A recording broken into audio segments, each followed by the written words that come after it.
Alright, welcome back to another Dad Bod workout video. This is workout 57 through 60. This is hypertrophy or bodybuilding style training. Let's go to the workout and break it down. Alright, so we're going to isolate. We're going to start with pre-exhaustion. We're going to isolate the quadriceps.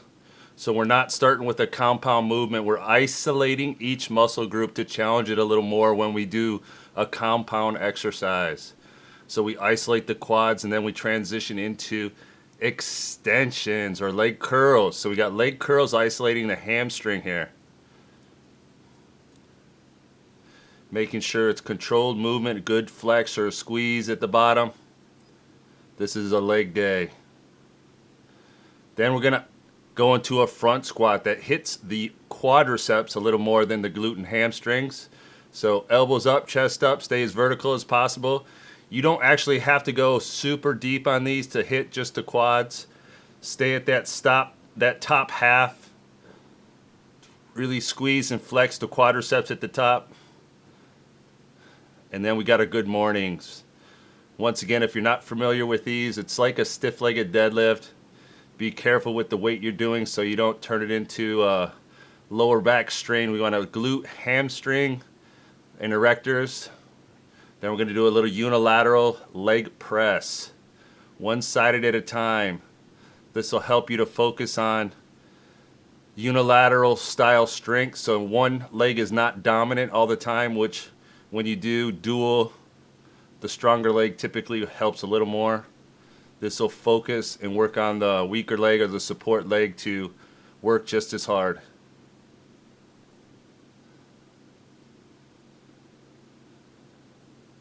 Good, nice squeeze at the top.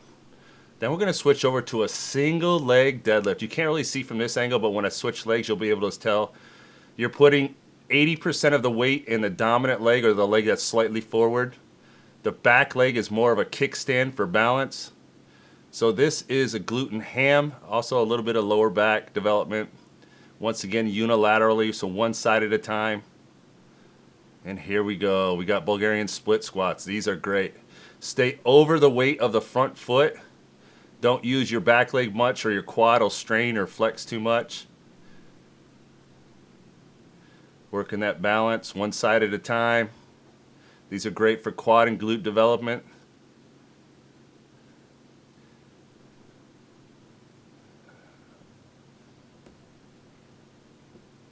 Then we're going to go to our back and chest day. Next day, we're going to start with these lat pull downs. These lat pull downs are not facing the machine, so you can't use the pad to hold you down. It's going to actually work the lats a little bit harder because you don't get to use your quads to actually hold you in place and pull with your legs a little bit. And then we work our way over to a bent over row. So this row is keeping that back flat and straight and bringing that bar into the hip crease. All right, a one-arm single row, driving the elbow down and back, not to use the bicep. So elbow goes back and down, unilaterally, one side at a time. There's a lot of different machines you can use for this one. This just happens to be one of my favorite. I like these standing versus seated. Okay, for the chest, we're going to pre-exhaust by starting with some flies. So we got an incline fly. I like to use about a 30 to a 40 degree angle on the incline. So just about forehead or above height. Really flex and squeeze that upper pec. After we've pre-exhausted, we can go into flat bench press. When it's already fatigued, you'll be surprised that you can't go as heavy.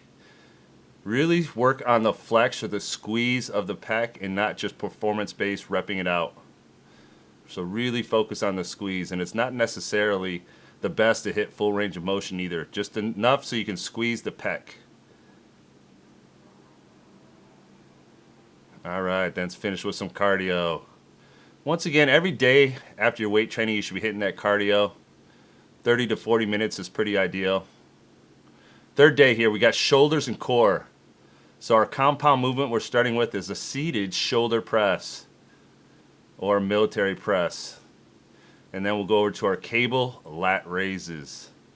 Cables are great to keep the tension through the whole range of motion. So at the bottom, there's still tension. Unlike a dumbbell where you're almost at a rest at the bottom, these keep tension. And I actually cross the cables usually behind me, so it's a longer range of motion as well. These front raises are perfect, so you step out away from the machine, so it's once again a longer or greater range of motion. These are actually, for front raises, one of my favorites. You'll notice that through the range of motion, you don't need as much weight because the tension is much longer. And let's hit those rear delts. Keeping those elbows high. Don't let the lats come into play if you drop the elbows. And then for the guys, let's finish with some nice traps. Ladies, not as important. For core, let's work those obliques. So we got hanging ab raises. Each side will work. Switch sides. And these are underused. These back extensions with rotation. Really great movement. I wouldn't do these when you're under load, so without weight on these is perfect. And then we'll do a decline sit-up with a slight oblique twist. Squeezing the glutes protects the back here. You don't necessarily have to go all the way down or it'll stress the back. Just till you hit that tension point. And then we'll isolate the obliques here with just some crunches with that 90-degree angle or 45-degree angle to the hip crease, opposite elbow to the opposite knee. I like to touch the abs or the obliques to feel them contract. All right, next day we got a bi and tri day. So we're going to start with these French presses or skull crushers. We're going to use a straight bar here.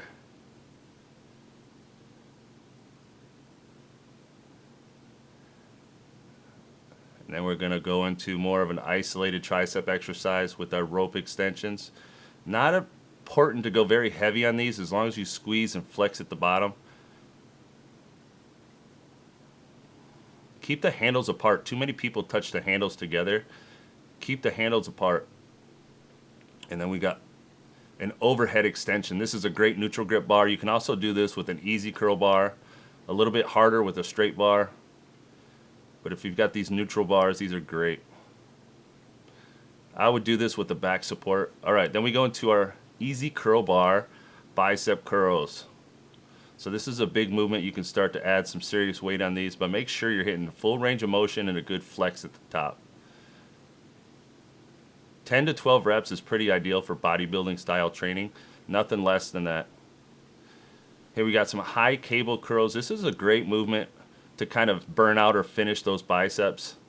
Keep the elbows parallel to the ground, curling the handles towards the back of the head, and really flex and squeeze that bicep. And then we'll go unilateral, one side alternating at a time for some hammer curls here, which will get the brachiordialis as well, so this will add a little bit of size to that arm.